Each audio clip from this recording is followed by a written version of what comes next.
Welcome friends. Lok Sabha ভোট 2024-এর চতুর্থ দফা ভোট হবে 13ই মে।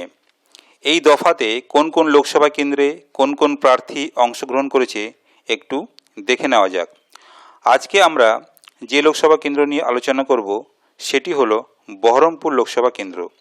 এই লোকসভা কেন্দ্রে যে দলের হয়ে যে প্রার্থী দাঁড়িয়েছেন তারা হলেন আইএনসি অর্থাৎ কংগ্রেস থেকে অধীর রঞ্জন চৌধুরী, বিজেপি থেকে ডক্টর নির্মল কুমার সাহা, টিএমসি থেকে ইউসুফ পাঠান, বিএসপি থেকে সন্তোষ বিশ্বাস, এসইসিআই থেকে অভিজিৎ মণ্ডল, আইএনএসএসএফ থেকে অর্থাৎ Indian national socialistic action force থেকে আব্দুস সত্তার শেখ, জেপিজেডি অর্থাৎ জয়প্রকাশ জনতা দল থেকে মানিক কুমার দাস, এসডিপিআই অর্থাৎ social Democratic party of India থেকে রুনা লায়লা, এআইএএম অর্থাৎ অল ইন্ডিয়া আর্য মহাসভা থেকে সোমনাথ পল এবং নির্দল দাঁড়িয়েছে 6 জন।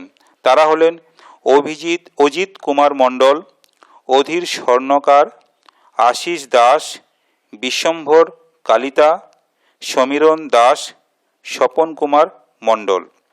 এই বহরমপুর লোকসভা কেন্দ্রে এমপি হওয়ার এই দৌড় প্রতিযোগিতায় কে জয়লাভ করবে সেটাই এখন দেখার বিষয়। ভিডিওটি ভালো লাগলে শেয়ার করবেন। আপনারা ভালো থাকবেন, সুস্থ থাকবেন। ধন্যবাদ।